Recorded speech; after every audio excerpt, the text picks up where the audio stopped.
સ્પર્ધાત્મક પરીક્ષાને લગતા દરેક વિષયોના વિડીયોઝ, ડેઇલી કરંટ અફેર્સ તથા નવી ભરતીની માહિતી મેળવવા માટે જોતા રહો અમારી યુટ્યુબ ચેનલ ICE રાજકોટ અને અમારી ચેનલને સબસ્ક્રાઇબ કરો તથા બેલ આઇકોન પ્રેસ કરો જેથી દરેક નવા વિડીયોની નોટિફિકેશન મેળવી શકો. નમસ્કાર વિદ્યાર્થી મિત્રો, ICE ના યુટ્યુબ ચેનલ પર આપ સૌનું હાર્દિક સ્વાગત છે. મિત્રો, આજે આપણે જે ઇમ્પોર્ટન્ટ કરંટ અફેર્સના ટોપિક પર ચર્ચા કરવાના છીએ એમાં સૌપ્રથમ ટોપિક જોઈએ તો ભારત બાંગ્લાદેશ દ્વિપક્ષીય વાટાઘાટ. મિત્રો, હાઇલાઇટ છે 50 વર્ષ પૂરા થયા છે બાંગ્લાદેશના. એ સાથે ભારત બાંગ્લાદેશના સંબંધના પણ 50 પૂરા થયા. ભારતનું 1971 યુદ્ધનું પાકિસ્તાન સાથેના યુદ્ધના પણ 50 વર્ષ પૂરા થયા છે, તો ઇમ્પોર્ટન્ટ બને છે. સેકન્ડ છે ઇઝ ઓફ લિવિંગ ઇન્ડેક્સ અને એક છે મ્યુનિસિપાલિટી પરફોર્મન્સ ઇન્ડેક્સ. તો બંને ઉપર આપણે ચર્ચા કરીશું. ત્રીજો છે એમાં કયા સિટી ફર્સ્ટ છે, ગુજરાતના કઈ સિટી ટોપ 3 માં છે કે એની વાત કરીશું. ત્રીજો રહેલો છે ફોરેસ્ટ ફાયર પર ફોરેસ્ટ સર્વે ઓફ ઇન્ડિયાનો એક અહેવાલ. જંગલ ઉપરના પ્રશ્નો આજકાલ વધી રહ્યા છે, તમે જોશો તો ફોરેસ્ટ ફાયરની વાત આવેલી છે અને ફોરેસ્ટ ફાયરના દ્વારા જંગલ ક્ષેત્ર ઘટે છે, વધવાની બદલે ઘટે છે. તો ફોરેસ્ટ સર્વે ઓફ ઇન્ડિયાનો કંઈક અહેવાલ આવેલો છે, એની વાત કરશું. અને ચોથો અગત્યનો ટોપિક છે મિત્રો, DRDOએ એક સોલિડ ફ્યુઅલ ડિટેક રેમજેટનું પરીક્ષણ જે છે કરેલું છે. રેમજેટ એન્જિન આવે એ શોર્ટ કે જે મિસાઇલ હોય એને આગળ લઈ જવા માટે જે ખાસ કરીને થ્રસ્ટ વધારે મળે, લોંગ રેન્જ સુધી લઈ જવું હોય તો રામજેટ એન્જિન જે છે એ મહત્વપૂર્ણ બનતું હોય છે. તો DRDOનું સફળ પરીક્ષણ કરેલું છે, તો આપણે એના ઉપર એનું વાત કરશું. તો જે પ્રથમ રહેલો છે ટોપિક એના ઉપર વાત કરીએ તો ભારત બાંગ્લાદેશ દ્વિપક્ષીય વાટાઘાટો. તમે જોઈ શકો છો કે ભાઈ ફોરેન મિનિસ્ટર જે છે એ બાંગ્લાદેશ ગયેલા છે. તો શા માટે એવું બન્યું? તો કે ભારતના વિદેશ મંત્રીએ દ્વિપક્ષીય વાટાઘાટો માટે બાંગ્લાદેશની મુલાકાત જે છે એ લીધેલી હતી. કે ભાઈ દ્વિપક્ષીય વાટાઘાટો જેમ કે ભાઈ અંદાજે 56 જેટલી નદીઓના કંઈક ને કંઈક ઇસ્યુ રહેલા છે ભારત અને બાંગ્લાદેશ વચ્ચે. ઘણી બધી નદીઓ રહેલી છે, તો અંદાજે 56 જેટલી ઇસ્યુ તો રહેલા છે. 56 જેટલી નદીઓના ઇસ્યુ છે. તો આ તમામ પ્રકારના, ચાહે પછી નદી હોય, ટ્રેડિંગ હોય કે અન્ય માર્ગ રસ્તાની વાત હોય કે પછી લોકોની વાત હોય, તો જે પણ ઇસ્યુ રહેલા છે તો દ્વિપક્ષીય રીતે સોલ્વ થાય એ માટે જે ભારતના વિદેશ મંત્રી છે એસ જયશંકર એની વિઝિટ જે છે તે બાંગ્લાદેશ ખાતે રહેલી છે. વાત કરીએ આગળ મિત્રો, તો આ બેઠક માર્ચ 2021માં નિર્ધારિત ભારતીય વડાપ્રધાનની બાંગ્લાદેશની યાત્રા પહેલા આયોજિત કરવામાં આવેલી છે. તો અહીંથી બીજો એક મહત્વપૂર્ણ આપણને ફેક્ટ મળી ગયો કે આ માર્ચ મહિનામાં જ પ્રધાનમંત્રી જે છે એ બાંગ્લાદેશની વિઝિટ પણ કરવાના છે. અને જ્યારે પણ પ્રધાનમંત્રી કોઈ અન્ય દેશની વિઝિટ કરે છે તો આપણા માટે ઇમ્પોર્ટન્ટ પરીક્ષામાં બની જાય છે. અને એમાં પણ જ્યારે 50 વર્ષ પૂર્ણ થતા હોય એ પ્રકારનો ઇસ્યુ હોય ત્યારે પ્રધાનમંત્રીની વિઝિટ થાય તો ખૂબ જ મહત્વપૂર્ણ સાબિત થશે. અગાઉ 1971ના ભારત પાકિસ્તાન યુદ્ધના 50 વર્ષ પૂરા થયા અને ઉપલક્ષમાં બાંગ્લાદેશની સશસ્ત્ર સેનાએ 122 સભ્યોની જે ટુકડી હતી એને આપણો 72મો પ્રજાસત્તાક દિવસની પરેડમાં પણ ભાગ લીધેલો હતો. આની આપણે વાત કરી હતી કે 26મી જાન્યુઆરીની જે ઝાંખી રહેલી છે, અલગ અલગ ઝાંખીઓ એટલે કે કોઈ પણ દેશના કોઈ પણ રાજ્યના જે પ્રેઝન્ટેશન રહેલા હોય, જે મોડેલ ત્યાં રજૂ કરે છે, તો એની અંદર વિશેષતામાં આપણે જોયું હતું કે ભાઈ બાંગ્લાદેશનું એક સૈન્ય દળ આવેલું હતું જેમાં ટોટલ 122 સભ્ય હતા અને એને ભારતના રાજપથ ઉપર જે છે પરેડમાં ભાગ લીધેલો હતો. તો એની પણ આપણે વાત કરેલી હતી. ઓકે, આગળ જોઈએ તો મુખ્ય બિંદુ શું છે? તો કે બાંગ્લાદેશનો પક્ષ મૂકીએ પહેલા સમસ્યાઓના ઉકેલો. જેમ કે બાંગ્લાદેશ અનુસાર પાડોશી દેશોની સમસ્યાઓનું ચર્ચા અને વાટાઘાટ દ્વારા સમાધાન થવું જોઈએ. બાંગ્લાદેશનો એવો પક્ષ છે, બાંગ્લાદેશ એવું માને છે કે પડોશી દેશ જે પણ સમસ્યા હોય તેનું ચર્ચા અને વાટાઘાટ દ્વારા સમાધાન થવું જોઈએ. પડોશી દેશ એટલે આપણે ઇન્ડિયા. તો ઇન્ડિયા સાથે બાંગ્લાદેશના કાંઈ પણ પ્રોબ્લેમ રહેલા હોય, કાંઈ પણ ઇસ્યુ રહેલા હોય તો ચર્ચા અથવા વાટાઘાટ કરીને સોલ્યુશન મેળવવું જરૂરી બની જાય છે. અને દ્વિપક્ષીય રીતે બંને જ દેશ વચ્ચે કોઈ અન્યની હાજરી જરૂરી બનતી નથી. તો એક આ વસ્તુ માને છે. સેકન્ડ છે એકબીજાના ફાયદા અને પ્રાધાન્યતા આપવી જોઈએ. બંને દેશોનો પ્રોફિટ શેમાં રહેલો છે તો એને જોઈ અને સંબંધ આગળ વધારવા જોઈએ. જેમ કે બંને દેશોએ તેમની પ્રતિબદ્ધતાઓને પૂર્ણ કરવાના સંભવિત માર્ગો ઉપર ધ્યાન કેન્દ્રિત કરવું પડશે અને એકબીજાને પ્રાથમિકતાઓને પરસ્પર લાભકારી રીતે સમાયોજિત કરવા પર ભાર મૂકવો પડશે. તો એકબીજા દેશની જે પણ નીડ્સ હોય એ ફૂલફિલ થાય, બંનેને પ્રોફિટ થાય, બંનેને ફાયદો થાય એ પ્રકારની નીતિઓ ઘડવી પડશે અને એ નીતિઓની અંતર્ગત બંને દેશોએ આગળ વધવું પડશે. એના પછી જોઈએ તો રોગચાળા દરમિયાન સપોર્ટ. જેમ કે આપણે ઇન્ડિયાએ રોગચાળા દરમિયાન બાંગ્લાદેશને સારો સપોર્ટ પણ કરેલો છે. જેમ કે જોઈએ તો આ સમય દરમિયાન બાંગ્લાદેશે વર્તમાન કોરોના વાયરસ રોગચાળા સામે રસીકરણ કાર્યક્રમના અમલીકરણમાં બંને દેશોની સહયોગાત્મક પહેલનો મહત્વને પણ રેખાંકિત કર્યું હતું. તો બાંગ્લાદેશે એ પણ વસ્તુ કીધી કે ઓકે, ઇન્ડિયાએ મોકલેલા છે રસી અથવા તો એને કોરોનાની કાળ દરમિયાન ભારતે મદદ કરેલી છે, તો એ પણ પક્ષ મૂક્યો કે હા ભાઈ ભારતે જે છે રોગચાળા દરમિયાન અમને સારો એવો સપોર્ટ પણ કરેલો છે. તો સહયોગ આપેલો છે, ઇવન બંને દેશોએ એકબીજાને સહયોગ પણ આપેલો છે, કંઈક ને કંઈક રિસર્ચમાં એમાં પોસિબલ છે. બાંગ્લાદેશે ભારતની સિરમ ઇન્સ્ટિટ્યૂટ પાસેથી રસી ખરીદી પણ છે, તો એ પણ મહત્વપૂર્ણ સાબિત થશે. ભારતમાં બનેલ રસીના 9 મિલિયન ડોઝ સાથે બાંગ્લાદેશ ભારતનું સૌથી મોટું પ્રાપ્તકર્તા બની ગયું છે.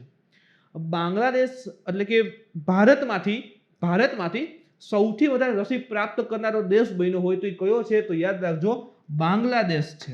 જો આ ફેક્ટ બેઝ પ્રશ્ન આવી શકે અને રસી કોરોના ઇમ્પોર્ટન્ટ બને છે તો ભારતમાંથી સૌથી વધારે કયા દેશે રસી પ્રાપ્ત કરી કોરોનાની? તો બાંગ્લાદેશે અંદાજિત 9 મિલિયન ડોઝ જે છે એને મેળવેલા છે. તો અહીંથી તમે જોઈ શકો ને કે બંને દેશોના વચ્ચેનો સંબંધો ગાઢ થઈ રહ્યા છે, મજબૂત બની રહ્યા છે. બહુ પરિમાણીય સંબંધ, અલગ અલગ પરિમાણને ધ્યાનમાં રાખીને, જેમ કે બંને દેશો સુરક્ષા, વેપાર, પરિવહન અને જોડાણ, કલ્ચર, સાંસ્કૃતિક, એનર્જી, ઉર્જાના વહેંચેલા સંસાધનો, સંરક્ષણ સહિતના તમામ પરિણામોને સંબંધોને વિસ્તૃત કરવા માટે પ્રતિબદ્ધ છે. તો બંને દેશ છે સુરક્ષાને લઈને આગળ વધવા માટે, જેમ કે ઘણી બધી આપણે એક્સરસાઇઝ કરતા હોય છે, બાંગ્લાદેશ સમાવેશ થાય છે. આના સિવાય તમે જો કે વેપન સિસ્ટમમાં પણ મદદરૂપ થશે. વેપાર, ટ્રેડિંગમાં તો મુખ્ય આપણો જે કહેવાય કે ભાઈ ભાગીદાર રહેલો છે સાઉથ એશિયાની અંતર્ગત. આપણે ત્યાંથી માલ સામાન આયાત નિકાસ બંને કરીએ છીએ, ઇવન બાંગ્લાદેશમાંથી પણ આયાત નિકાસ થાય છે, તો ટ્રેડિંગ પણ સારું એવું રહેલું છે. પરિવહન અને જોડાણ તો છે જ, આપણા નોર્થ ઇસ્ટ સાથેની કનેક્ટિવિટી છે. ઇવન જો ગઈકાલે પ્રશ્નમાં થોડા દિવસ એસટીએની એક્ઝામ જ પૂછેલો હતો ને કે બાંગ્લાદેશ અને મૈત્રી પુલ કયા રાજ્ય સાથે? તો કે ત્રિપુરા. તો એ મુજબ પરિવહન અને જોડાણમાં પણ આગળ વધી રહ્યા છીએ.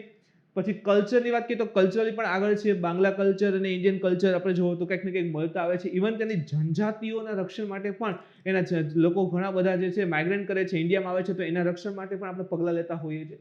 એનર્જીની વાત કરીએ તો ઉર્જા આપણે જે ઉત્પન્ન કરીએ છીએ એમાંથી ઘણો બધો ભાગ જે છે બાંગ્લાદેશને આપીએ પણ છીએ. તો અલગ અલગ પક્ષ તમે રાખી શકો છો કે બધાની અંતર્ગત જે છે ભારત અને બાંગ્લાદેશ વચ્ચે સંબંધો સારા રહેલા છે. ભારતીય બાજુની વાત કરીએ, આ બધું બાંગ્લાદેશથી હતું. બાંગ્લાદેશે કીધું કે આ બધું અમારી સાઈડથી રહેલું છે અને અમે આ જ દિશામાં આગળ વધવા માંગીએ છીએ. ઓકે, હવે ભારતનો પક્ષ જોઈએ તો ભારતે બાંગ્લાદેશને વિકાસશીલ દેશોની કેટેગરીથી સંબંધિત તમામ માપદંડોને પૂરા કરવા પર અભિનંદન આપ્યા. તો વિકાસશીલ, જો એક હોય છે વિકસિત દેશ, એક આવે વિકાસશીલ દેશ અને એક આવે અલ્પ વિકસિત દેશ, જેનો વિકાસ વધારે થયો જ નથી. તો બાંગ્લાદેશ તાજેતરમાં વિકાસશીલની અંતર્ગત આવી ગયો છે. તો ભારતે પહેલા તો એના માટે અભિનંદન આપે કે તમે જે છે ડેવલપમેન્ટ કરી અને વિકાસશીલ એટલે કે અમારી સમકક્ષ શ્રેણીમાં તમે આવી ગયા છો, એ બાબત ઉપર અભિનંદન આપેલા હતા. તો એ પણ યાદ રાખજો કે હવે બાંગ્લાદેશ એ વિકાસશીલ દેશની કેટેગરીમાં આવેલ છે. નોંધનીય છે કે બાંગ્લાદેશ વર્ષ 1971માં યુદ્ધ થઈને બને છે. તો 1975 થી સંયુક્ત રાષ્ટ્ર યુએનના સૌથી ઓછા વિકસિત દેશો લીસ્ટ ડેવલપમેન્ટ કન્ટ્રી અથવા તો એને અલ્પ વિકસિત દેશો કહીએ છીએ, તો લીસ્ટ ડેવલપમેન્ટ કન્ટ્રીની શ્રેણીમાં સમાવેશ કર્યો હતો. તો 1975 થી એ યુએનની કઈ કેટેગરીમાં હતું? અલ્પ વિકસિત અથવા તો લીસ્ટ ડેવલપમેન્ટ કન્ટ્રી, ઓછા વિકસિત દેશો હોય એમાં હતું. અને તાજેતરમાં એમાંથી ગતિ કરી ઇન્સ્ટન્ટ કે પ્રમોશન મેળવી એવો શબ્દ આપણે યુઝ કરીએ તો વિકાસશીલ દેશમાં એ હાજર થઈ ગયું છે, ભારતને સમકક્ષ આવ્યું છે. પરંતુ વર્ષ 2018માં બાંગ્લાદેશે વિકાસશીલ દેશોની કેટેગરીથી સંબંધિત તમામ જરૂરી માપદંડ પણ પૂરા કરી લીધા. તો 1975 થી એ ચાલુ હતું, લીસ્ટ ડેવલપમેન્ટમાં હતું, એલડીસીમાં. તો અને 2018માં એઝ અ વિકાસશીલ દેશ માટેના જે પણ માપદંડ હોવા જોઈએ કે આટલું તમારી અર્થવ્યવસ્થા હોવી જોઈએ, આટલું જે ટ્રેડિંગ થવું જોઈએ, આયાત નિકાસ હોવી જોઈએ, એ બધા જેટલા માપદંડ છે બધા 2018માં પૂરા કરી લીધા. તેથી જ સંયુક્ત રાષ્ટ્રીય યુએનએ બાંગ્લાદેશને સૌથી ઓછા વિકસિત એટલે કે લીસ્ટ ડેવલપમેન્ટ કન્ટ્રીની શ્રેણી કેટેગરીથી લઈને વિકાસશીલ દેશની કેટેગરીમાં સામેલ કરવાની ભલામણ કરી છે. તો 2018માં બધા માપદંડ ફૂલફિલ કરેલા છે. તો હવે એલડીસી લીસ્ટ ડેવલપમેન્ટ કન્ટ્રીમાંથી એ ડેવલપિંગ કન્ટ્રીમાં સમાવેશ થઈ જશે. એ માટે યુએનએ ભલામણ પણ આપી દીધી છે. અને એકવાર અંતિમ ભલામણ પ્રાપ્ત થઈ ગઈ કે છેલ્લે ભાઈ ફાઇનલ થઈ ગયું યુએનમાં જનરલ એસેમ્બલી ફાઇનલ થઈ જશે કે તરત જ બાંગ્લાદેશ અંદાજિત 2026માં ઔપચારિક રીતે વિકાસશીલ રાષ્ટ્રની કેટેગરીમાં આવી જશે. ઓલરેડી અત્યારે જો માપદંડ બધા ફૂલફિલ થઈ ગયા છે એટલે ઓલરેડી વિકાસશીલ દેશ તો થઈ ગયો કહેવાય, પણ ઔપચારિક રીતે લિસ્ટમાં પણ નામ આવે ને કે ઓકે આ અલ્પ વિકસિત એલડીસી માંથી હવે આ વિકસિત વિકાસશીલમાં આવી રહ્યો છે, આવી ગયો છે ઇન શોર્ટ, તો એના માટે લિસ્ટમાં પણ નામ જોશે તો આખી એની જે પ્રોસિજર હોય કમ્પ્લીટ તો કરવી પડે. 2026માં બધી જ કહેવાય ને કે કન્ડિશન ફૂલફિલ કરી અને ઔપચારિક એટલે કે વિકાસશીલ રાષ્ટ્રની અંતર્ગત એ જોડાઈ જશે. આગળ જોઈએ તો વ્યૂહાત્મક ભાગીદારી. ભારતનો પક્ષ આપણે રજૂ કરી રહ્યા છીએ પણ ખાસ રહેવું જોઈએ. તો ભારત અને બાંગ્લાદેશ વ્યૂહાત્મક ભાગીદારી બંને દેશો વચ્ચેના મૈત્રીપૂર્ણ સંબંધો શાંતિપૂર્ણ, સમૃદ્ધ અને પ્રગતિશીલ દક્ષિણ એશિયાના સ્વપ્નને સાકાર કરવા માટે ખૂબ જ મહત્વપૂર્ણ છે. તો સાઉથ એશિયન કન્ટ્રી, દક્ષિણ એશિયામાં જે દેશો આવી રહ્યા છે એના વિકાસ કરવો, આખો સાઉથ એશિયાનો વિકાસ કરવો હોય તો એમાં મુખ્યત્વે આપણું ઇન્ડિયા સમાવેશ છે. મેઇન કન્ટ્રી આપણું ઇન્ડિયા રહેલું છે એવું કહી શકીએ. તો ઇન્ડિયા અને બાંગ્લાદેશના સંબંધો સુધરી રહ્યા છે તો ક્યાંક ને ક્યાંક સાઉથ એશિયન કન્ટ્રી રહેલા છે, દક્ષિણ એશિયાના જે દેશો રહેલા છે તો એનો વિકાસ પ્રગતિશીલ, વધારે પ્રગતિ કરવા માટેનો, વિકાસ કરવા માટેનું જે સ્વપ્ન રહેલું છે ભારતનું એ પણ ક્યાંક ને ક્યાંક ફૂલફિલ થશે. તો શાંતિપૂર્ણ, સમૃદ્ધ અને પ્રગતિશીલ સંબંધો બાંગ્લાદેશ સાથે દક્ષિણ એશિયાના દેશોના વિકાસ માટે ભારત માટે મહત્વપૂર્ણ સાબિત થશે. રોગચાળા દરમિયાન સતત વાટાઘાટો, જેમ કે કોરોના વાયરસ રોગચાળો હોવા છતાં બંને દેશો વચ્ચે વાતચીત અને પરામર્શ ચાલુ રહ્યો હતો. કોરોના વાયરસની મહામારી સમયે હવે ડાયરેક્ટલી મળવું તો પોસિબલ હતું, પરંતુ વિડીયો કોન્ફરન્સ અથવા તો વોટેવર અધર માધ્યમ દ્વારા તમે જો તો ભાઈ બંને દેશો વચ્ચે સતત વાતચીત અને પરામર્શ એટલે ભલામણો ચાલુ રહી હતી, જેથી કરીને બંને વચ્ચે દ્વિપક્ષીય પ્રોબ્લેમ રહે છે એ સોલ્વ થઈ શકે. ભારત અને બાંગ્લાદેશે ડિસેમ્બર 2020માં વર્ચ્યુઅલ સમિટનું આયોજન કરેલું હતું. તો વર્ચ્યુઅલી એટલે કે વિડીયો કોન્ફરન્સ ભેગા થયા હતા અને એક સમિટ આખું બનાવેલી હતી. સપ્ટેમ્બર 2020માં બંને દેશોના વિદેશ પ્રધાનો વચ્ચે સંયુક્ત સલાહકાર આયોગની રચના પણ કરવામાં આવેલી હતી. જો ફોરેન મિનિસ્ટર, વિદેશ પ્રધાન બંને દેશના એટલે કે ભારત અને બાંગ્લાદેશના જે ફોરેન મિનિસ્ટર રહેલા છે એની વચ્ચે એક સંયુક્ત સલાહકાર આયોગની રચના કરવામાં આવી હતી. સંયુક્ત એટલે બાંગ્લાદેશ તરફથી પણ હશે અને ઇન્ડિયા તરફથી પણ જે ફોરેન અફેર્સને જે સલાહ આપવાવાળા હશે કે જે માસ્ટર રહેલા હોય વસ્તુની અંતર્ગત એની એક આયોગની રચના કરી હતી, જેથી કરીને બંને આયોગ દ્વારા જે પણ દ્વિપક્ષીય મુદ્દા રહેલા છે, પ્રશ્ન હોય એ સોલ્વ થઈ શકે. આગળ જોઈએ તો તીસ્તા નદી વિવાદ. તીસ્તા નદીને એક સમજી લો કે સિક્કિમના કાંચનજંગા ઉપર ચોલામુસરમાંથી ઉદ્ગમ પામે છે. સિક્કિમમાં જીવાદોરી છે, પશ્ચિમ બંગાળનો જે ઉત્તર ભાગ રહેલો છે એમાં જીવાદોરી છે અને એ પછી આવે છે બાંગ્લાદેશમાં અને ત્યાં મળે છે જમુનાને. જમુના એટલે બ્રહ્મપુત્ર, કારણ કે બ્રહ્મપુત્રને બાંગ્લાદેશમાં જમુના નામે ઓળખે છે. તો તીસ્તા નદી વિવાદને સમજીએ. તો તીસ્તા નદી વિવાદ અંગે ચર્ચા કરતા ભારત અને બાંગ્લાદેશના જળ સંસાધન સચિવો વચ્ચે એક બેઠકોનું આયોજન પણ કરવામાં આવશે. તો તીસ્તા નદીને થોડોક વિવાદ રહેલો છે, પાણીના પ્રશ્ન રહેલો છે, કેટલું પાણી યુઝ કરવું ના કરવું. તો એને લઈને ભાઈ ભારત એવું કહે છે કે બંને દેશોના જે જળ સંસાધનના સચિવો રહેલા છે એ એક બેઠક કરશે ભવિષ્યમાં અને એના દ્વારા આ જે તીસ્તા નદીનો વિવાદ છે એ સોલ્વ કરશે.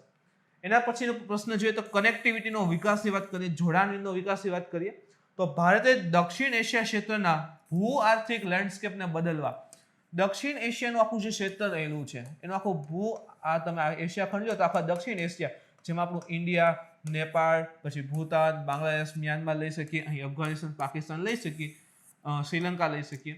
તો કનેક્ટિવિટી, તો ભારતે દક્ષિણ એશિયાના ક્ષેત્રમાં આર્થિક જે લેન્ડસ્કેપ રહેલું છે એ બદલવા માટે બાંગ્લાદેશ સાથે આગામી 20 વર્ષ સુધી કનેક્ટિવિટીના વિકાસ પર ધ્યાન કેન્દ્રિત કરવાની ઈચ્છા વ્યક્ત કરી છે. તો ખાસ કરીને ઇવન તમને ખબર હશે આપણે રસ્તા પણ ડેવલપ કરીએ છીએ ઇન્ડિયાથી બાંગ્લાદેશ, ઇન્ડિયામાંથી બાંગ્લાદેશ, બાંગ્લાદેશથી મ્યાનમાર, થાઈલેન્ડ, વિયેતનામ, ત્યાં સુધી બધે અલગ અલગ રસ્તા પણ આપણે ડેવલપ કરી રહ્યા છીએ. BBIને યાદ કરો, ભારત છે, નેપાળ છે, બાંગ્લાદેશ છે, ભૂતાન છે, તો ચારેય એના મહત્વના દેશો વચ્ચે કનેક્ટિવિટી વધે છે. આપણા નોર્થ ઇસ્ટ કન્ટ્રી રહેલા છે 7-8 સિસ્ટર, એની સાથેની કનેક્ટિવિટી વધે છે. નવા બ્રિજીસ બની રહ્યા છે, ટ્રેન કનેક્ટિવિટી છે, પાઇપલાઇન કનેક્ટિવિટી છે. તો કનેક્ટિવિટી સતત વધી રહી છે ઇન્ડિયા અને બાંગ્લાદેશની. તો એના માટે ભારત એવું કહે છે કે આગામી 20 વર્ષ સુધી કનેક્ટિવિટીના વિકાસ ઉપર અમે ધ્યાન કેન્દ્રિત કરવા માંગીએ છીએ. આવો ભારતનો પક્ષ છે બાંગ્લાદેશ સમક્ષ રાખેલો છે. ભારતની વિદેશ નીતિના કેન્દ્રમાં બાંગ્લાદેશ, આપણી જે ફોરેન પોલિસી છે એમાં પણ સેન્ટરમાં ક્યાંક બાંગ્લાદેશ રહેલું છે. જેમ કે બાંગ્લાદેશ હંમેશા ભારતની નેબરહુડ ફર્સ્ટ નીતિના કેન્દ્રમાં રહ્યું છે. કહેવાય ને કે પહેલો છોડો તો પાડોશી હોય, તો એમ નેબરહુડ ફર્સ્ટ, પ્રથમ આપણો પાડોશી, તો કે નેબરહુડ ફર્સ્ટ નીતિમાં ક્યાંક ને ક્યાંક બાંગ્લાદેશ પણ સમાવેશ છે. તેમાં તે ભારતની એક્ટ ઈસ્ટ નીતિને માટે પણ સુસંગત છે. એક્ટ ઈસ્ટ જો જે નોર્થ ઇસ્ટના રાજ્ય રહેલા છે, ખાસ કરીને અહીંના 7 રાજ્યો, તો આ 7 રાજ્યો સુધી કનેક્ટિવિટી, જેમ કે અહીં તમે જુઓ તો એકદમ સાંકડો ભાગ આવે છે જેને આપણે ચિકન નેક કહીએ છીએ. કાલે ઉઠીને ચિકન નેકમાં કાંઈ પણ પ્રોબ્લેમ આવે તો આપણા 7 રાજ્ય સુધીની કનેક્ટિવિટીમાં મુશ્કેલી ઊભી થઈ શકે છે, તો અલ્ટરનેટિવ રસ્તા હોવા જોઈએ. તો એક્ટ ઈસ્ટ, આજે ઉત્તર પૂર્વના 7 રાજ્ય મેઇન રહેલા છે, ત્યાં ડેવલપમેન્ટ પણ પહેલેથી થોડું ઓછું થયેલું છે, તો એની જનજાતિના વિકાસ માટે એ રાજ્યોમાં વિકાસ થઈ શકે, નવા નવા ઉદ્યોગની સ્થાપના થાય, ઇનોવેશન આવે, સ્ટાર્ટઅપ આવે, તેવા ઉદ્દેશ્યથી આપણે એક્ટ ઈસ્ટ પોલિસી ચલાવીએ છીએ. એક્ટ ઈસ્ટ, આ ઈસ્ટ તરફ છે, તો એક્ટ ઈસ્ટ પોલિસી ભારત સરકાર ચલાવે છે. એમાં ક્યાંક ને ક્યાંક જે છે બાંગ્લાદેશ મહત્વપૂર્ણ સાબિત થશે. તો બાંગ્લાદેશ માત્ર દક્ષિણ એશિયામાં જ નહીં, પરંતુ વિશાળ ભારત પ્રશાંત ક્ષેત્ર, જે ઇન્ડો પેસિફિક રિજન કહીએ છીએ ને આપણે, આખું આ ઇન્ડો પેસિફિક રિજન, તમે ઇન્ડિયા, એમાં બાંગ્લાદેશ પણ સમાવેશ થઈ જશે. તો એમાં ભારતનો એક મહત્વપૂર્ણ પાડોશી અને ભાગીદાર દેશ હશે. તો એક્ટ ઈસ્ટમાં ક્યાંક ને ક્યાંક જો અહીંનો બાંગ્લાદેશ પણ આવી જશે, તો ભારત તરફથી સારામાં સારો પક્ષદાર કોઈ દેશ હોય તો એ બાંગ્લાદેશ પણ સાબિત થઈ શકે છે એમ. તો આંતરરાષ્ટ્રીય લેવલે પણ બાંગ્લાદેશ આપણને મહત્વપૂર્ણ સાબિત થાય છે. જમીનની પરિસ્થિતિઓમાં થોડાક સુધારા કરવામાં આવેલા છે. તમને ખબર હશે 100માં સુધારો, એન્ક્લેવનું ટ્રાન્સફર કરેલું છે. ઇવન બંને દેશો વચ્ચે જમીનના સ્તરે નોંધપાત્ર પ્રગતિ પ્રાપ્ત થઈ છે. અગરતલા ખાતે છત્રોગ્રામ બંદર દ્વારા કન્ટેનર કાર્ગોનું ટ્રાયલ રનનું સંચાલન કરવું. કન્ટેનર કાર્ગો, કન્ટેનર એટલે કે મોટી શિપ હશે, એની અંદર કન્ટેનર રાખેલો હોય કે ને, 1000 2000 કન્ટેનર લઈ જતા હોય, તો માલ સામાનનું ટ્રાન્સફર માટેનું અગરતલા ખાતે છત્રોગ્રામ બંદર ઉપર કન્ટેનરનું આ જે કાર્ગોનું ટ્રાયલ જે છે એની પણ રચના થાય છે, જેથી કરીને બાંગ્લાદેશથી ઇન્ડિયા જળમાર્ગ દ્વારા ટ્રાન્સપોર્ટેશન સરળ બની શકે. ત્રિપુરાને, જો પૂછાઈ ગયેલો પ્રશ્ન છે મિત્રો, ત્રિપુરા તો મૈત્રી પુલ દ્વારા બાંગ્લાદેશ સાથે કનેક્ટિવિટી, તો ત્રિપુરાને રાષ્ટ્રીય જળમાર્ગો સાથે જોડતા આંતરદેશીય જળમાર્ગો 2 નવા પ્રોટોકોલ રૂટને પણ જોડવા, જેથી કરીને બાંગ્લાદેશ સાથેની કનેક્ટિવિટી વધી જશે. બાંગ્લાદેશને 10 બ્રોડ ગેજ એન્જિન પ્રદાન કરવું. જો બ્રોડ ગેજ એન્જિન, જે રેલવેના એન્જિન આવે ને, એના 4 ગેજીસ હોય. ગેજ એટલે શું થાય? ડિસ્ટન્સ, પાટા વચ્ચેનું ડિસ્ટન્સ. તો 4 ગેજ છે.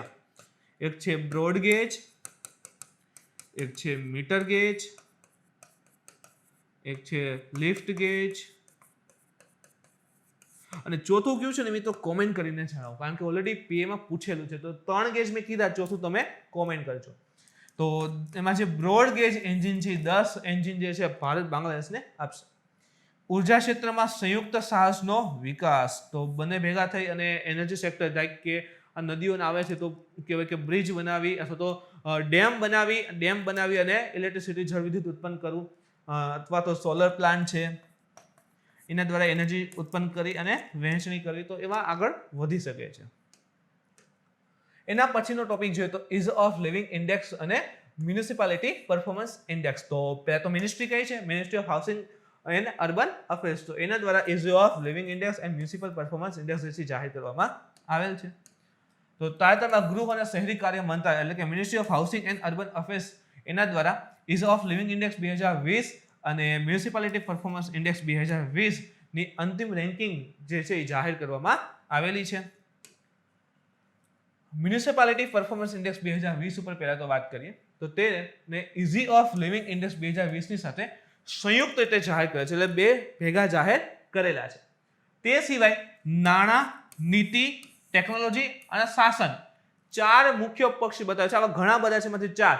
એક તો ફાઇનાન્સ છે, એની પોલિસી છે, ટેકનોલોજી છે અને ગવર્નન્સ છે, શાસન વ્યવસ્થા. જો ક્યાંક ને ક્યાંક બજેટના છતાં સ્તંભમાં હતું ને કે ભાઈ મિનિમમ ગવર્નમેન્ટ, મેક્સિમમ ગવર્નન્સ, તો શાસન વ્યવસ્થા, ગવર્નન્સની પણ વાત કરી છે. તો વિવિધ ક્ષેત્રોમાં નગરપાલિકાઓના સ્થાનિક સરકારી કાર્યોની તપાસ કરે છે. ભાઈ કેવા કાર્ય કરે છે, નીતિ શું છે, કઈ કઈ ટેકનોલોજી દ્વારા એડવાન્સમેન્ટ આવે છે, જે વિસ્તારની અંતર્ગત એનું ગવર્નન્સ સિસ્ટમ કેટલું સરળ પડે છે પબ્લિકને, ત્યાંનું બધી વસ્તુઓ. તો એમાં જે પણ નગરપાલિકા કાર્ય કરે છે એના ઉપર તપાસ કરે છે. તે સ્થાનિક શાસન પ્રણાલીમાં જટિલતાઓને સરળ બનાવવા, જેમ કે જો જે પણ સ્થાનિક એટલે આપણા લોકલ લેવલ પર જ વિચારો, લોકલ લેવલ પર જે પણ પ્રોબ્લેમ રહે છે, જે પણ જટિલ પ્રોબ્લેમ છે ને કેવી રીતે સરળ બને. જેમ કે ઇવન બાળકનો જન્મ થાય તો એનો જન્મનો દાખલો કેટલો સરળ બની જાય છે, ડાયરેક્ટ ડિજિટલી નીકળે છે કે શું એમ.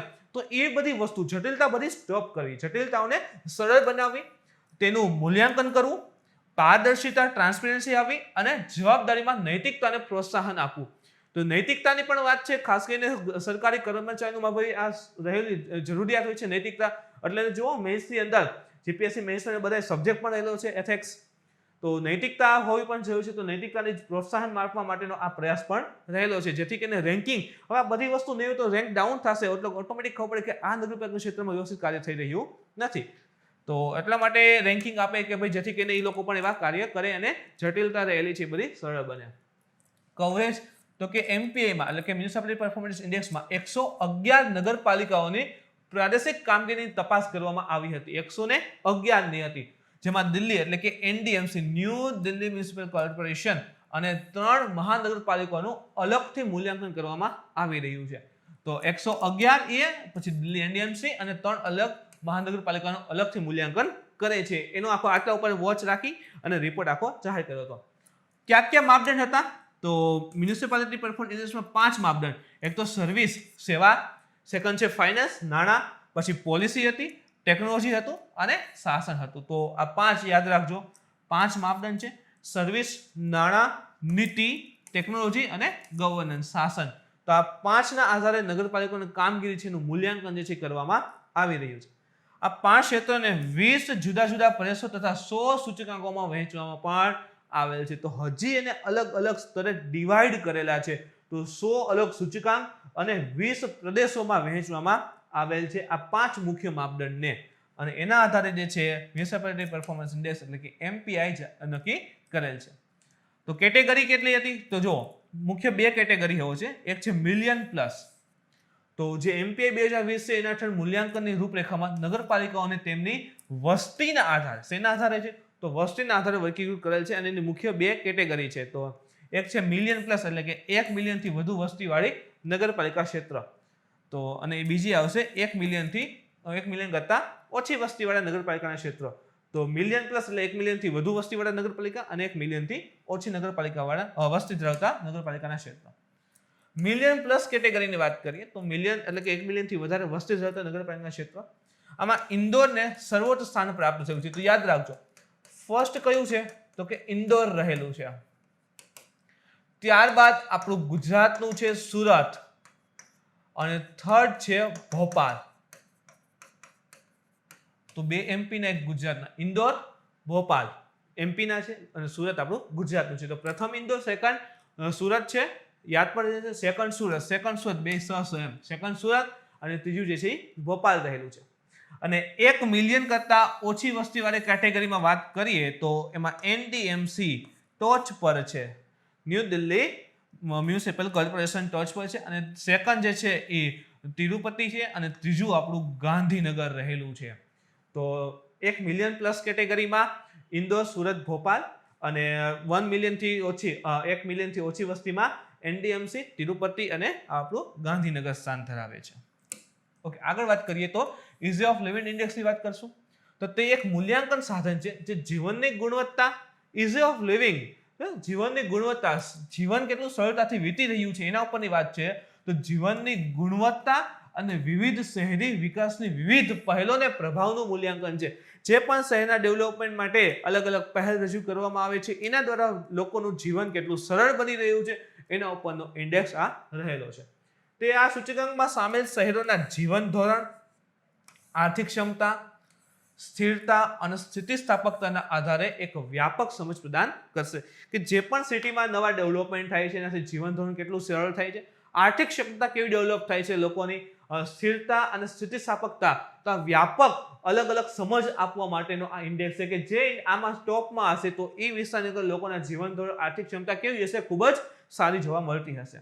લક્ષ્ય તો કે તેનો ઉદ્દેશ્ય શહેરોને વૈશ્વિક અને રાષ્ટ્રીય માપદંડોના આધારે વ્યવસ્થિત રીતે પોતાનું મૂલ્યાંકન કરવા અને શહેરી આયોજન અને સંચાલન હેતુ પરિણામ આધારિત અભિગમ તરફ સ્થળાંતર કરવા માટે પ્રોત્સાહન આપવાનો છે. તો ખાસ કરીને એટલો ઉદ્દેશ્ય અથવા તો લક્ષ્ય આપણે સમજી શકીએ કે જે શહેર છે એને વૈશ્વિક અને રાષ્ટ્રીય માપદંડના આધારે વ્યવસ્થિત રીતે પોતાનું મૂલ્યાંકન કરાવવું.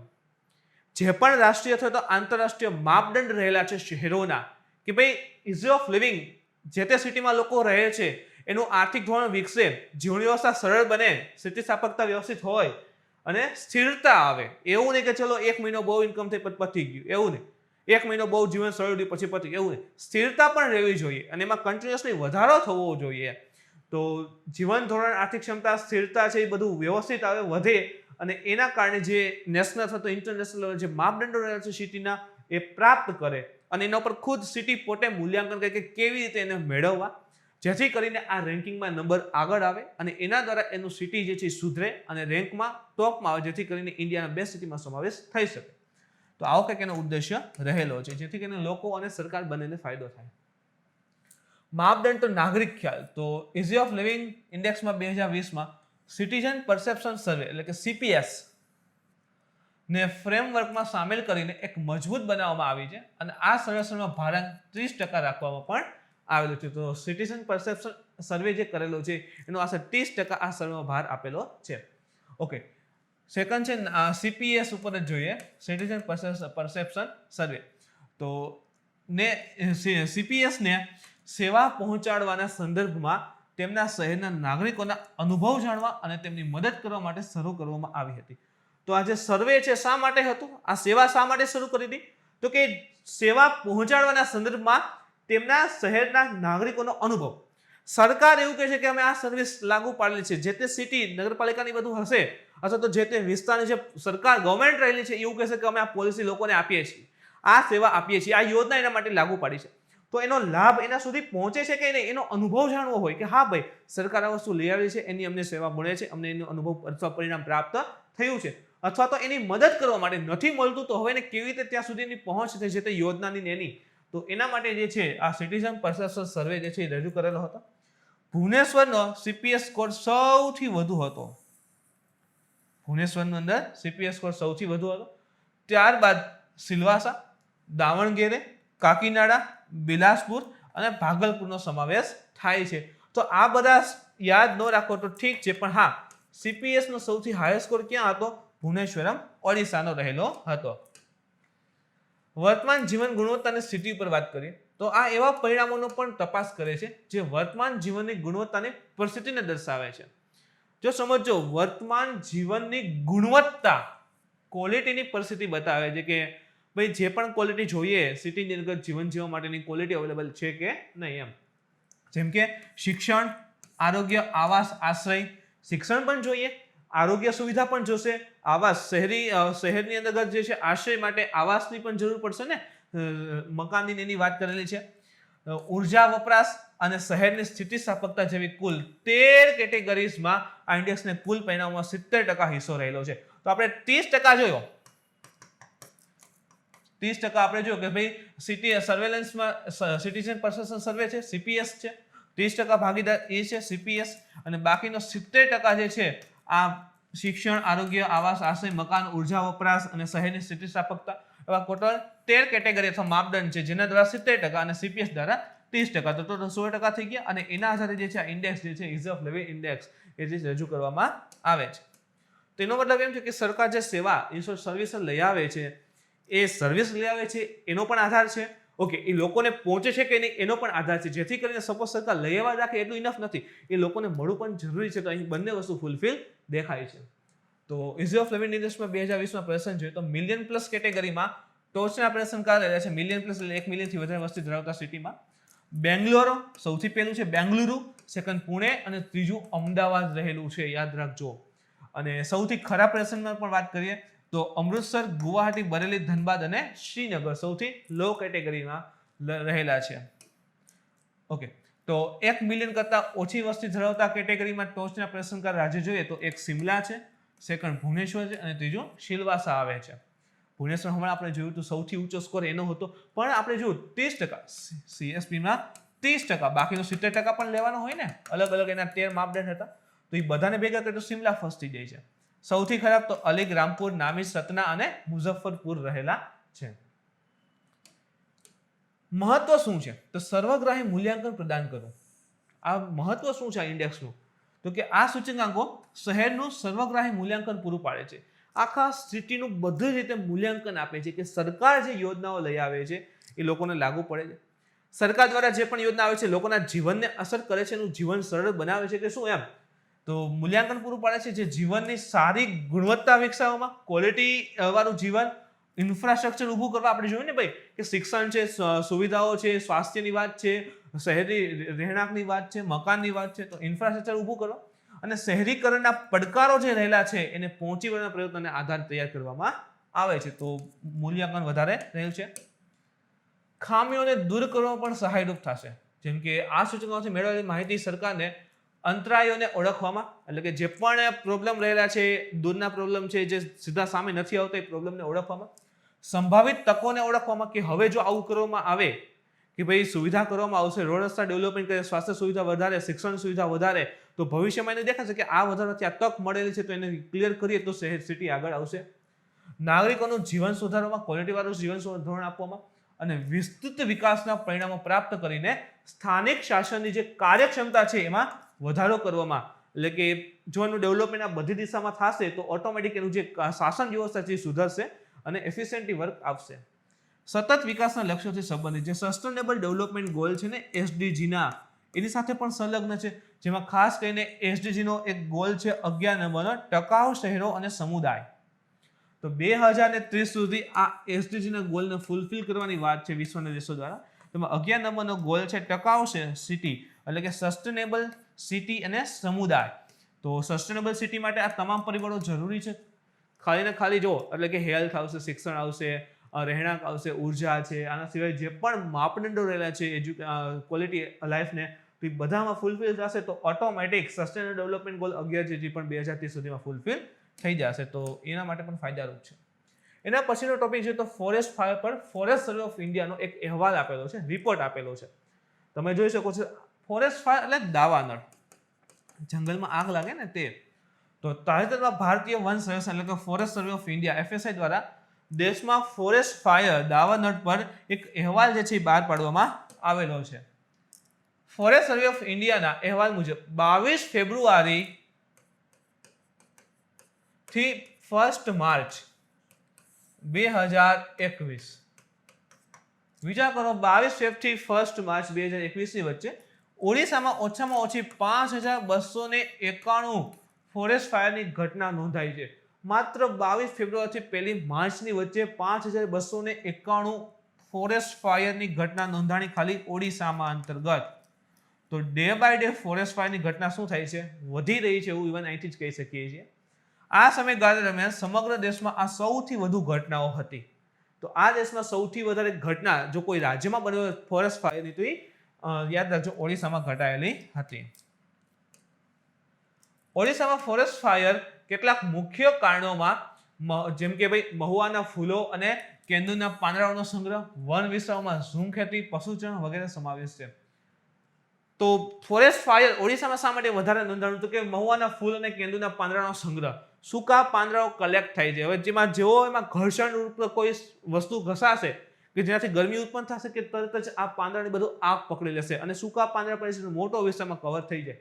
તો એક એ છે વન વિસ્તારમાં ઝૂમ ખેતી, ઝૂમ કલ્ટિવેશન આપણે સ્થાનાંતરિત કૃષિ પણ કહીએ છીએ. ઓલરેડી ઘણી વખત આવેલું છે કે આજે એક જગ્યા હોય, ફળદ્રુપતા સમાપ્ત થઈ જાય, પછી એ વિસ્તાર છોડી બીજી જગ્યાએ પાછું એ જ રીતે ખેતી કરવામાં આવે, ઝૂમ કલ્ટિવેશન. તો એમાં શું કરતા હોય છે કે જે જમીનને સાફ કરવી છે તો એ જે વિસ્તાર હોય, લાકડા હોય, એ વન હોય, એ જંગલ જેટલો વિસ્તાર રહેલો છે, વૃક્ષ છે, એને સળગાવી નાખે તો શક્યતા છે કે મોટા વિસ્તારમાં પણ ફેલાઈ શકે. તો વન વિસ્તારોમાં ઝૂમ ખેતી અને પશુચરણ વગેરે એમાં સમાવિષ્ટ રહેલા છે. મળતી માહિતી મુજબ આ સમયગાળા દરમિયાન દેશમાં તેલંગાનામાં બીજા ક્રમની સૌથી મોટી ફોરેસ્ટ ફાયરની ઘટના 1527, ફર્સ્ટ ઓડિશામાં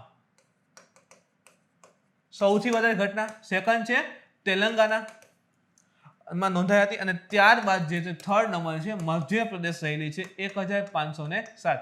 મધ્યપ્રદેશમાં સૌથી વધારે જંગલનો વિસ્તાર આવેલો છે એ પણ યાદ રાખજો. ત્યારબાદ મધ્યપ્રદેશ અને ચોથા નંબર પર ઇવન આપેલું છે આંધ્રપ્રદેશ, 1292 ફોરેસ્ટ ફાયરની ઘટના નોંધાણી હતી. તો સૌથી વધારે ફોરેસ્ટ ફાયર જો ક્યાં નોંધાય છે ઓડિશામાં આ ટૂંક સમય માટે. ઓડિશા છે, તેલંગાના છે, મધ્યપ્રદેશ છે અને આંધ્રપ્રદેશમાં સૌથી વધારે ફોરેસ્ટ ફાયરની ઘટનાઓ નોંધાયેલી હતી. ચિંતા તો કે ફોરેસ્ટ ફાયર વૈશ્વિક ચિંતાનો વિષય બન્યો છે. ઇવન જો એમેઝોનમાં છે આગ લાગી હતી તો એના માટે તો એમેઝોન ઇવન આપણે એક બ્રાઝિલ ઉપગ્રહ પણ લોન્ચ કર્યો, એમેઝોનિયા 2021 નો પ્રથમ ઉપગ્રહ હતો ઈસરો દ્વારા લોન્ચ કરાયેલો. આની સાથે ઓસ્ટ્રેલિયામાં પણ તમને ખબર છે લોકડાઉન દરમિયાન આગ લાગી હતી અને કરોડો પ્રાણીઓના મૃત્યુ થઈ ગયા હતા. તો ફોરેસ્ટ ફાયર છે વૈશ્વિક ચિંતાનો એક વિષય બનતો જાય છે. ઘણા દેશોમાં જંગલની આગને કારણે વિશાળ વિસ્તારો બળીને નાશ થઈ રહ્યા છે અને ગ્લોબલ વોર્મિંગના કારણે ફોરેસ્ટ ફાયર સિઝન પણ ઇવન વધી રહી છે. તો જંગલનો વિસ્તાર નાશ પામે છે. ગ્લોબલ વોર્મિંગના કારણે ફોરેસ્ટ ફાયર જે આખા વિશ્વના તાપમાનમાં વધારો થઈ રહ્યો છે, તો ઓટોમેટિક આ ફોરેસ્ટ ફાયર જંગલમાં જે આગ લાગવાની ઘટના શું થશે, વધી જશે. ટેમ્પરેચર વધશે તો સરળતાથી આગ લાગી શકશે. વૈશ્વિક સ્તરે ફોરેસ્ટ ફાયરને લીધે અબજો ટન CO2 વાતાવરણમાં પ્રવેશે છે. હવે આ જંગલ બળશે.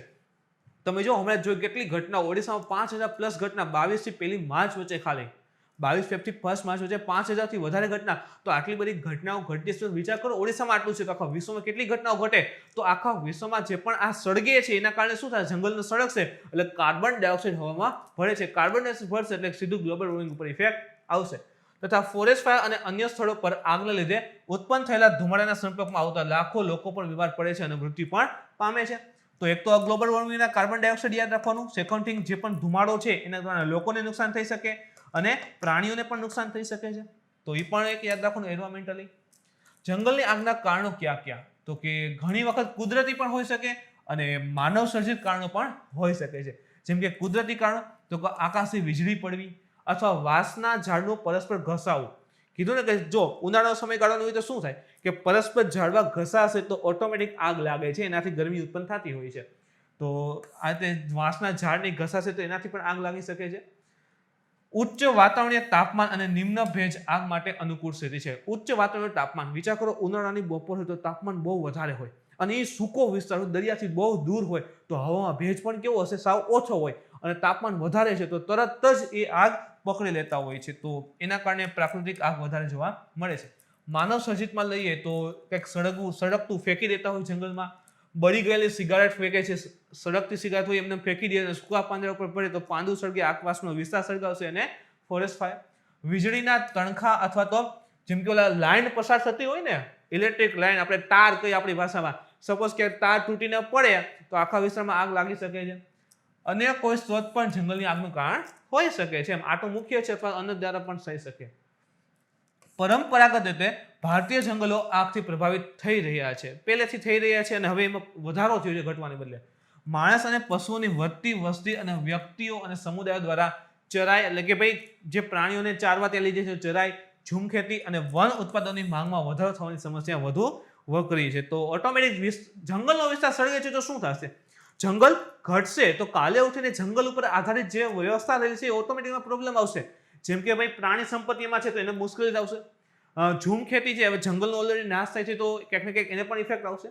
ચરાઈ, પશુઓને ચારવા માટેનો વિસ્તાર ઘટશે અને વન ઉત્પાદ છે, જે જંગલમાંથી ઉત્પાદન મળે છે આપણને, મધ છે, આ તે, તો ઓટોમેટિક જંગલ ઘટે છે તો વન ઉત્પાદન જે આવશે એ પણ ઓછું આવશે તો માંગ શું થશે, વધી જશે. તો આ સમસ્યાઓ પણ વધુ બનશે. ઉચ્ચ તાપમાન, પવનની ગતિ, દિશા, માટી અને વાતાવરણમાં ભેજનું સ્તર અને શુષ્ક મહિનાના સમયમાં વૃદ્ધિ ફોરેસ્ટ ફાયરને વધારે તીવ્ર બનાવી શકે છે. આની આપણે વાત કરી કે ભાઈ તાપમાન નીચું હશે, ભેજ ઓછો હશે, તાપમાન વધારે હશે અને ભેજ ઓછો હશે તો ફોરેસ્ટ ફાયર વધશે. ફોરેસ્ટ ફાયરનો સામનો કરવા હેતુ ભારત દ્વારા લેવાયેલા પગલાં આ ઇમ્પોર્ટન્ટ બનશે. જો પ્રોબ્લેમ તો આપણે જોઈએ, હવે સોલ્યુશન પણ જરૂરી છે.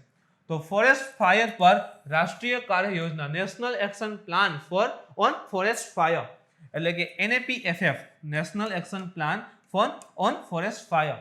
તો આ કાર્ય યોજના મુજબ 2018માં જે છે શરૂ કરવામાં આવી હતી અને એના અંતર્ગત વન વિભાગની સાથે કામ કરવા હેતુ તેને પ્રોત્સાહિત કરીને ફોરેસ્ટ ફાયરની ઘટનાઓની સંખ્યા ઓછી કરવી. તો જે ફોરેસ્ટ ડિપાર્ટમેન્ટ છે એની સાથે સરકાર કાર્ય કરી અને શોર્ટ કે એને જ્યાં વનની અંતર્ગત આગની ઘટનાઓ છે, ફોરેસ્ટ ફાયરની ઘટનાને કંટ્રોલ કરવી. તો એક્શન પ્લાન રહેલો છે. ફોરેસ્ટ ફાયર નિવારણ અને સંચાલન યોજના, તો forest fire prevention and management scheme, એટલે કે FPM, forest fire prevention and management scheme. Forest fire ઘટનાઓનો સામનો કરવામાં રાજ્યોને મદદ કરવા હેતુ સમર્પિત એકમાત્ર કેન્દ્ર દ્વારા વિત્ત પોષિત કાર્યક્રમ છે. યાદ રાખજો, કેન્દ્ર દ્વારા વિત્ત પોષિત એકમાત્ર કાર્યક્રમ, એટલે કે જેનો ખર્ચ કોણ ઉપાડતું હશે, કેન્દ્ર સરકાર ઉપાડશે. કેન્દ્ર સરકાર એને વિત્ત પોષિત કરતી હશે, પૈસા આપતી હશે, એવી એકમાત્ર કાર્યક્રમ કયો છે, FPM, forest fire prevention and management scheme, FPM. તો એ શું કરે છે કે ભાઈ રાજ્યોને મદદ કરવા હેતુ સમર્પિત છે. રાજ્યોને આ FPM છે મદદ કરે છે અને એના દ્વારા શું કરે છે કે જે તે રાજ્યમાં ફોરેસ્ટ ફાયરની ઘટના હોય એને કંટ્રોલ કરે છે. એના પછી જોઈએ તો મિત્રો DRDO એ સોલિડ ફ્યુઅલ ડિટેક્ટ રેમજેટ એન્જિનનું પરીક્ષણ જે છે કરેલું છે. તમે અહીં જોઈ શકો આ મિસાઇલ જે છે એનું પરીક્ષણ ઇન શોર્ટ કે આની અંદર જે એન્જિન છે રેમજેટ હશે એનું પરીક્ષણ જે છે કરેલું છે. તો સંરક્ષણ સંશોધન અને વિકાસ સંગઠન એટલે કે DRDO એ 5 માર્ચ 2021 ના રોજ સોલિડ ફ્યુઅલ ડિટેક્ટ રેમજેટ જેને FSDR યાદ રાખજો SFDR solid fuel detect ramjet engine technology છે એનું સફળતાપૂર્વક પરીક્ષણ જે છે કરેલું છે. આવું જ મિત્રો HSTDV આવ્યું હતું, એને પણ ધ્યાન રાખજો, ભૂલતા નહીં. ઓલરેડી એકવાર પરીક્ષણ થઈ ગયું છે, ભારતનું પ્રથમ આવું પરીક્ષણ હતું હાઇપરસોનિક વાળું, તો એને પણ ધ્યાનમાં રાખજો. શું છે ઓલરેડી કરંટમાં લીધેલું છે તમે જોઈ શકો છો એને પણ. અને અત્યારે જે છે SFDR ટેકનોલોજીનું પરીક્ષણ જે છે એ કરેલું છે. તો HSTDV પણ ટેકનોલોજી હતી.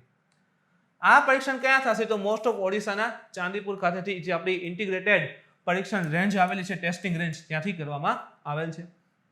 બૂસ્ટર મોટરનો ઉપયોગ કરી ફ્લાઇટ પરીક્ષણ એટલે કે ઉડવાના સમયે દરમિયાન એર લોન્ચિંગ દ્રશ્યને સિમ્યુલેટ કરવામાં આવી રહ્યું છે. તો સમજો થોડું ટેકનિકલ છે.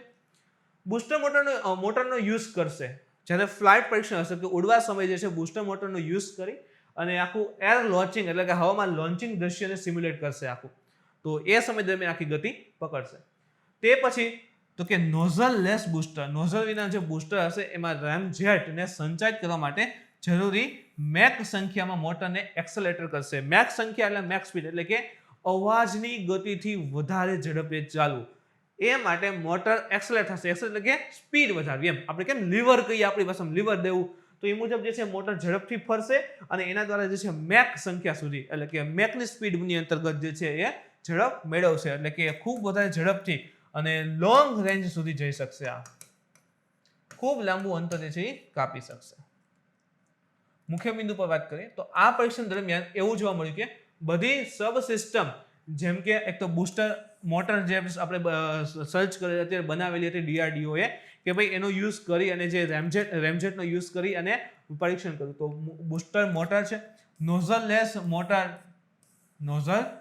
મોટર એની અપેક્ષા અનુસાર કાર્ય કર્યું છે. DRDO જે બૂસ્ટર મોટર છે, નોઝલલેસ મોટર છે એનો યુઝ કરેલો છે અને DRDO જેવો વિચાર કર્યો તે મુજબ કાર્ય કરેલું છે અને રેમજેટ એન્જિન સફળતાપૂર્વક મિસાઇલ પરીક્ષણ જે છે એ કરેલું છે.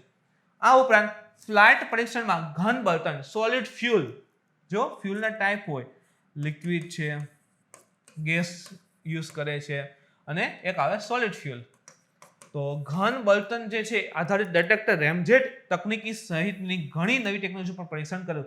તો મિસાઇલની અંતર્ગત જે છે ખાસ કરીને ઘન બળતણ solid fuel base ramjet engine જે છે એનું સફળતાપૂર્વક પરીક્ષણ કર્યું. એની સાથે નાની મોટી ઘણી બધી ટેકનોલોજી લાઈક આ બૂસ્ટર મોટર છે, નોઝલ લેસ મોટર છે, એના પણ સફળતાપૂર્વક પરીક્ષણ જે છે એ DRDO એ કરી લીધા. સોલિડ ફ્યુઅલ આધારિત આ detect ramjet engine in short કે ટેકનોલોજી સફળ પરીક્ષણથી DRDO ને ઘણા બધા ટેકનોલોજી લાભ મળશે. હવે ઓલરેડી સોલિડ ફ્યુઅલ ડિટેક્ટ જે કહેવાય કે ભાઈ રેમજેટ ટેકનોલોજી સફળ પરીક્ષણ કરી દીધું તો એ મિસાઇલમાં યુઝ કરશે. તો એનાથી DRDO ઘણા બધા અન્ય પરીક્ષણ પણ કરી શકશે. અન્ય પરીક્ષણ માટે DRDO ની મદદ પણ મળશે.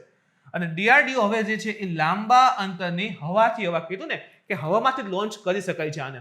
રેમજેટ એન્જિન જે છે અને તમે ફોટો ઇવન જુઓ તો કે હવાથી લોન્ચ કરેલી છે એમ. હવાથી લોન્ચ કરી શકાય છે. ઇવન અહીંયા પણ આવેલું હતું કે ભાઈ એને હવાથી લોન્ચ કરવામાં આવે છે. એર લોન્ચિંગ, હવાથી લોન્ચિંગ કરવામાં આવે છે. તો હવાથી હવામાં air two air long range missile જે છે બનાવવા માટે લાંબા અંતરની હવાથી હવા મિસાઇલ બનાવવા માટે પણ હવે મદદ મળશે. શાના કારણે તો કે સોલિડ ફ્યુઅલના આધારે ડિટેક્ટ રેમજેટ ટેકનોલોજી.